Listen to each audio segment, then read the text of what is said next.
Speaking of Boeing, dito naman tayo. Papunta tayo sa usapang Boeing. Ito. Pero dito muna tayo, ha. Nagkasakit pala to. Alam ko may sakit ito. May sakit ito sa kadimonyohan. May sakit ito sa kahayupan. Pero nagkaroon pala siya ng cancer sa dugo, pucha. Sobrang itim ng dugo nito. Kaya kaya naging cancer na yung dugo niya. Pero 5 beses na hinart bypass to, ha. 5 beses na inoperahan sa puso. Tapos matapos 'yun, nagkaroon pa ng cancer, puta, masamanda mo.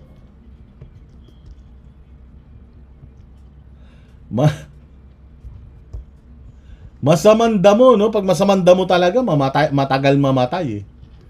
Pero kasi for some time ang tagal na nawala nito, eh. Tapos nakita natin biglang pagdating mukha ng bangkay. Parang galing na sa impyerno, pinabalik lang dahil wala pa, hindi pa tapos yung hindi pa tapos yung bagong kaharian nila, eh. Kasi sa sobrang sama nitong mga Judas na ito, yung impyerno mababaw pa para sa kanila, eh. Si Marcos, si Romualdez, si Zaldico, si General Torre, yung mga sila Abalos, magkakaklase sila, eh. Magtatayo sila ng sarili nilang impyerno. Yung impyerno na original, mantakin mo ilang ilang milyon taon na yung impyerno na yun, putang ina, hindi sila pwede ron. Sa sobrang sama nila, putang ina, sila Hitler nandoon, ha. Sa impyerno na yun, putya, nilagpasan nila. Sabi ni Satanas, putya, hindi kayo pwede rito. Mahihiya yung mga kriminal sa inyo dito. Gagawa tayo. Total marami mga namatay na DPWH sa mga district engineer na nandito rin sa impyerno. Ayan, magko-construct sila ng sarili nyong impyerno. 5 beses na mas malalim kaysa rito para para sa inyo lang. VIP treatment.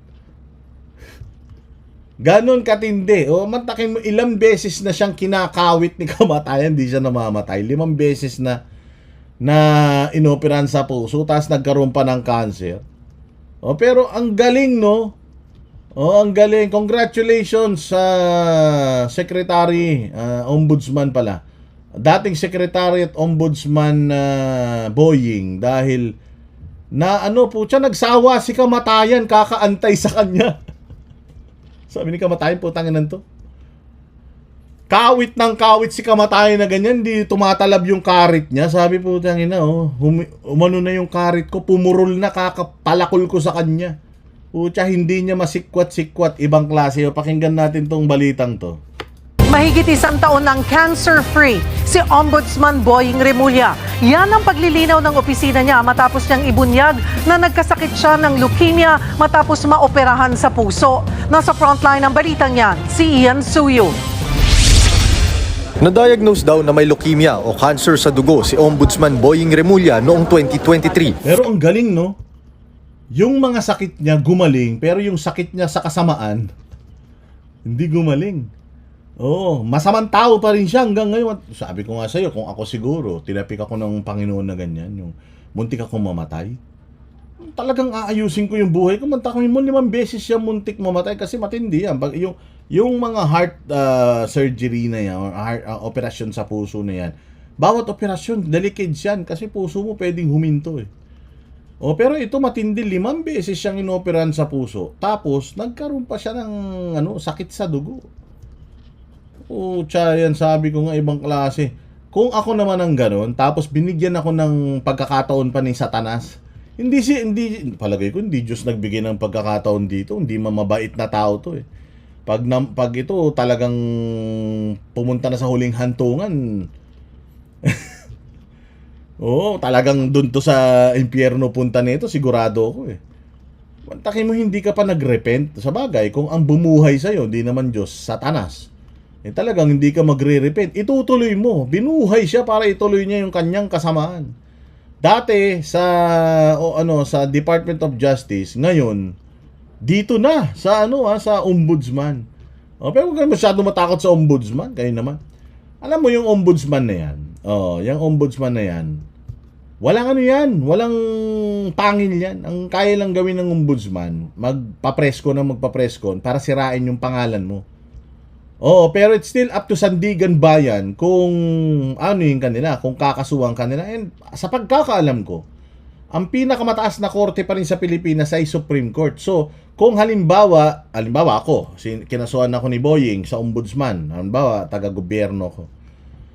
Tapos napunta sa Sandigan Bayan, tapos na sentensya ako ng Sandigan Bayan. May appeal pa 'yan at ang magdidinig niya, may mataas pang korte sa Pilipinas, hindi naman Sandigan Bayan pinakamataas na korte. Pinakamataas na korte is yung Supreme Court. So aabot pa rin matagal 'yan. So maraming pwedeng kasuhan nito si Boying, pero hindi lahat 'yan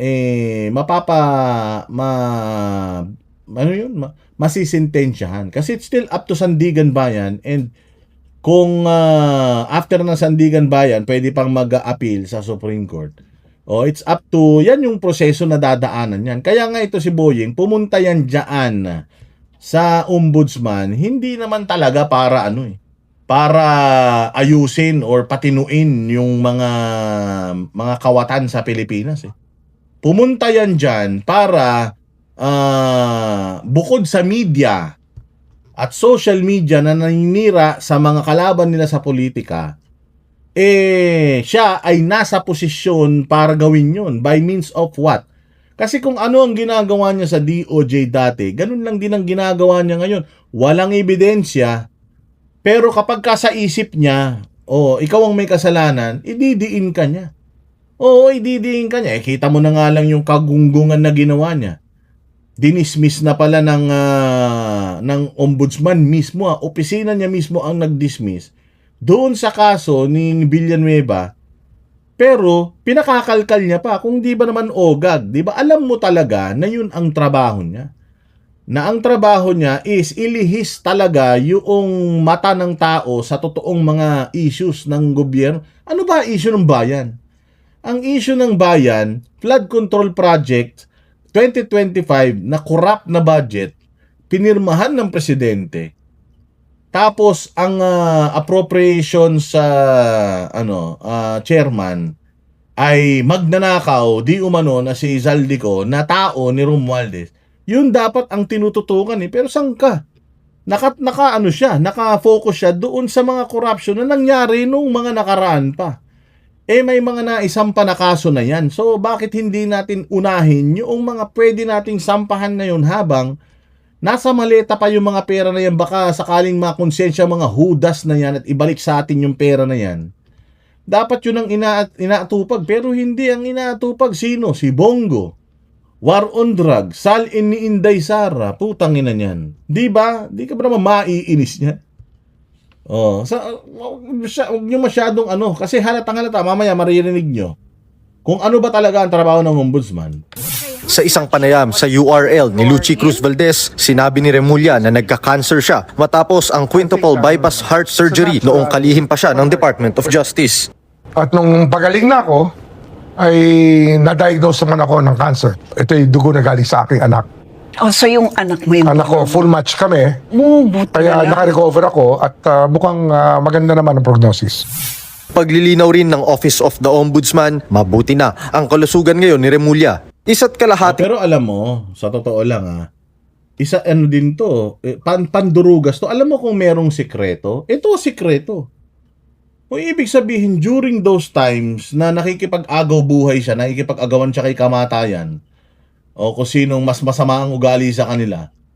Noong mga panahon na yun, hindi siya nakakapagtrabaho as Department of Justice Secretary. Ang tagal din nun, parang kulang-kulang 1 taon din yan.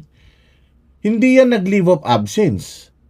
O sinikreto niya yung kanyang sakit. Hindi yan siya, hindi nila yan, hindi nila yan tawag din Hindi nila inilalabas siya nun, inilihim nila. Yan ang lihim. Tingnan mo, ngayon lang niya inaamin, nung magaling na siya. Pero noong incapacitated siya, kasi dapat yan, pagka ganyan, nagtatalaga ka na ng substitute na Department of Justice Secretary. Kasi nga, matindi na yung pwede ka nang mamatay anytime. Kumbaga, hindi ka na hindi ka na nagfa-function ng maigi. Pero kita mo, 'di ba, nilihim nila 'yun. O para hindi siya matanggal sa posisyon. Noong nanalo siya kay kamatayan, nagsawa si kamatayan sa kanya. Ngayon gusto naman niyang magpunta ng ombudsman. Kaya ngayon nagpunta ng ombudsman, okay na nga yung posisyon niya sa Department of Justice eh. Pero nagpunta yan sa ombudsman dahil talagang merong misyon yan. Hindi nga namatay yan eh. Kasi merong misyon yan at ang misyon yan ay sirain lahat ng mga kalaban sa politika nitong administrasyon na to. Makikita nyo naman, hindi naman tayo tanga. Hindi aamin yan, syempre. At kung hindi siya umamin, maniniwala ako sa kanya. Matuwid yung tao na yan eh. Pero sa nakikita natin, tingnan mo, sinampahan niya na ng kaso si Zaldico? Sinampahan niya na ng kaso si Romualdez? Ano ba trabaho ng Office of the Ombudsman? Nag-iimbestiga. Ibig sabihin, naghahanap sila, kapag inireklamo itong tao na ito, hahanapan nila ng ebidensya na titingnan nila kung yung mga ebidensya sa pagnanakaw, di ba sinabi magnanakaw si Zaldico, ganyan. Maghahanap sila, titingnan nila kung totoo bang magnanakaw si Zaldico, imbestigahan nila yung kanyang mga kaperahan, kanyang mga ginagawa, tapos makikita nila kung meron silang ebidensya at yung mga ebidensya na yun nagpapatunay na talagang valid yung reklamo sa kanya, then yun, sasampahan na nila ng kaso sa Sandigan Bayan, di ba? Pero nakita mo, sa tinagal-tagal na, ilang buwan na rin na nakakalipas. Hanggang ngayon, puro press con, sino ang kanyang tinatarget? Mga Duterte. Tinatarget yung mga dati ng panahon. Taon na rin daw na cancer-free ang ombudsman. Ang sinabi raw ni Remulla sa panayam ay dati niya pang pinagdaanan. Ang sigurado raw ngayon, determinado si Remulla na panagutin ang mga responsable sa flood control scandal. Panagutin ang mga responsable sa issue ng flood control. Putsang inang yun, wala nga kayong kinakasuhan eh. Flood control, inauna yung pangasampahan ng kaso si Chavit Singson. Wala namang problema. Hindi naman na pangalanan si Chavit Singson sa flood control. Flood control problema natin eh. Dapat nga yung mga involved na mga pangalan sa flood control, dapat nga sila na mismo ang nagpapatunay na hindi totoo na meron akong flood control. Kita mo yung Arjo Atayde. Alam niyo yung Arjo, mamaya ipapakita ko sa inyo yung balita. Yung Arjo Atayde, nagkaroon niya ng lumabas yung pangalan niya sa listahan ng mga diskaya, tapos dininay niya, hindi lang basta dininay. Pinuntahan niya lahat noong mga flood control projects sa distrito niya at ipinakita niya na walang ghost project sa kanyang distrito. Binanat-banatan natin yun. Tinira-tira natin yun si Arjo Atayde. Pati nga si Maine Mendoza nadamay, pati yung nanay, tsaka yung dating tatay, sabi kidnapper daw yung tatay. Hindi ba? Binanat-banatan natin yun. Pero, nung nakita natin na pinatunayan niya, hindi lang basta dininay, hindi katulad ni Martin Romualdez na di-deny lang, tas walang ebidensya. Si Zaldico, deny lang, tas walang ebidensya. Itong Atayde, nung nag-deny siya, pinatunayan niya, pinuntahan niya, binidyo niya, sa distrito niya, yung mga proyekto na parang sponsored niya siguro yun.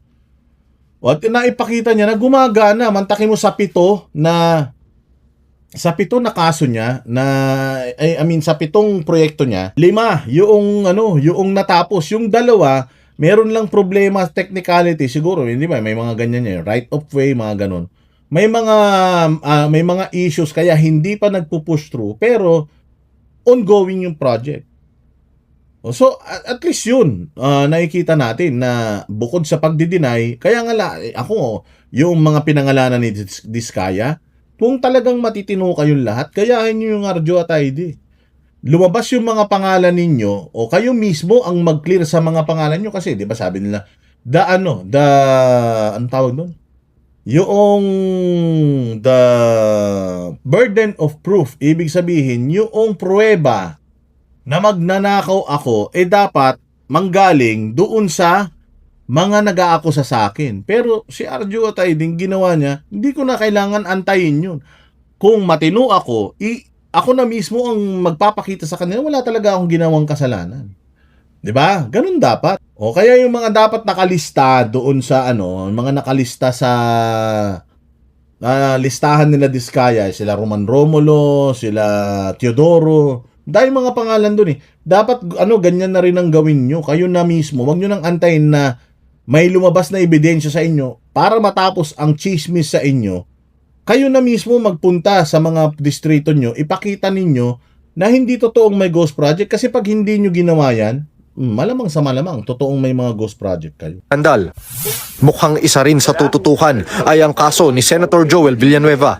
Sa parehong panayam, sinabi ni Remulla na hindi pa siya tapos kay Villanueva matapos baliktarin ni dating Ombudsman Samuel Martires ang O, tingnan mo dismiss na yung kaso, pero anong sabi ni Boy? Hindi pa ako tapos sa'yo. Kasi nga, target. Ang target nila ngayon, si Chis Escudero, si si Villanueva, si Bongo, pati yung at ID, target nila.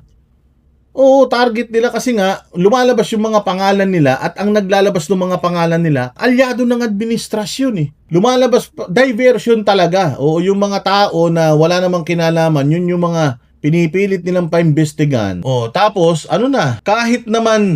kahit na ito, sabi nga ni Martires eh. Sabi nga niya na-dismiss na eh.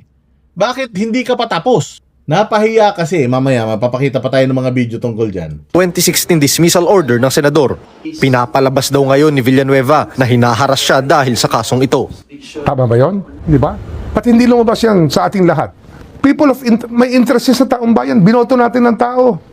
Tapos ganon? Bakit hindi mo pa drug testin si Bongbong? Pinoto ng tao si Bongbong. Nire-request ng tao drug test niya, ba't hindi nyo pilitin? At saka, matagal nang sinasabi ni ni Tess Daman yan. Matagal niya nang sinasabi yan kasi lumabas na yung issue na yan before. Ito kasi itong si Villanueva, dilawan yan eh. Hindi nila pwedeng sabihin na tao ni Duterte yan, kaya itong si Ombudsman dati, kaya ni-reverse o yung kanyang motion for reconsideration ipinaburan dahil tao ni Duterte yan, si Villanueva. Hindi, tumakbo yan under Liberal Party, dilawan yan eh. Dilawan yan. So hindi nila masasabi na itong si Villanueva ay tao ni Duterte. Kaya yung kanyang kaso, na-dismiss yung kanyang kaso. Na-dismiss yung kanyang kaso dahil valid yung kanyang argumento. So ang sinasabi nito ni Boying, binoto ng tao, bakit hindi nila nilabas? Bakit? Nasa trabaho ba ng ombudsman yun? Nasa employee handbook ba o nasa kontrata ba ng ombudsman ang magpa-interview? Putangin na yan, ikaw ang naging pinakamaingay na DOJ secretary. Pinakasinungaling pa. Natatandaan ninyo yung kasinungalingan nito, yung may nahuling, sabi niya may pugot na ulo daw nakita sa bilibid, putangin na yan, Jollibee manok. Chicken Joy pala yung mga nakuha mga buto ron. Napakasinungaling. Basta gusto niyang pagbintangan, talagang paninindigan niya. Matigas ang mukha nito, sabi ko nga sa iyo, gusto nang pagpahingahin to eh. Ayaw pa niyang magpahinga eh. So ngayon ang sinasabi niya na daw yun. Hindi naman pwede, binoto ng taong bayan tapos pa-secret. O ganun din tayo kay Bongbong, binoto ng taong bayan si Bongbong tapos yung drug test niya pa-secret, hindi siya magpa-drug test, public office is public trust. Hindi niyo pwedeng gamitin yan sa ibang mga politiko kung hindi niyo kayang i-enforce sa mismong presidente natin na kailangan patunayan niya sa mga Pilipino na hindi siya sabog. Kailangan niyang patunayan sa mga Pilipino na hindi siya addict. O kita mo, doon sa ASEAN, nawawala na naman. Picturan, nawawala. Bakit? Ayan ang sinasabi natin eh. Yan ang sinasabi ko sa inyo eh. Masyado kayong mga double standards na naman eh. Tatago mo sa amin yung totohanan? Hindi pa kami tapos. Pwede pa ba ma-reverse yun? Ulit? Hindi, pag-aaralan namin. We might have to refile the case. Wala naman double jeopardy yun eh. It sucks. Yung bagay na yun, di ba? Diba? So, iniikutan niya talaga yung batas. Dito nga, sinabi niya na yung tax avoidance is legal. Yung tax evasion, illegal. Tanga, parehas illegal yun. Meron lang kasong tax evasion, walang kasong tax avoidance. Pero considered as tax evasion na din yung tax avoidance. Ganyan ang utak ng isang ombudsman. Tutsang ina, attack dog na attack dog. Hindi pa kami tapos. Bakit galit na galit ka kay Villanueva? Hindi naman si Villanueva problema ng Pilipinas. Ang problema ng Pilipinas, si Romualdez, Zaldico, tsaka si Bongbong Marcos na pumirma ng pinaka-corrupt na budget sa buong Pilipinas. Putangin na yan ang problema, bakit hindi yun ang targetin mo? Tapos na yung kaso ni Villanueva, bakit i-refile mo pa? Uunahin mo pang i-refile yan kaysa filean ng kaso si Romualdez at si Zaldico? Anak ng tinapay, nung klaseng tao ka. Kami ang boses ng masa, hindi natatakot. Katotohanan lang, di kami nalulunod. Walang bahid ng sismis, lahat ay totoo. Kahit sino ka pa, pag mali ka babanatan ka. Walang pinipili kulay, wala kaming kinikilingan. Basta para sa bayan, kami lalaban. Pag tama palakpakan, pag mali banatan, di matitinag, di matatakot. Para sa bayan, tuloy ang sigaw. Sa harap ng kamera, walang halong takot. Mga baluktot, lahat kayo'y tutumba. Ang hustisya at totoo, yun lang ang mahalaga. Kahit sinong harang, di kami matitinag. Walang pinipiling kulay, wala kaming kinikilingan. Basta para sa bayan, kami lalaban. Pag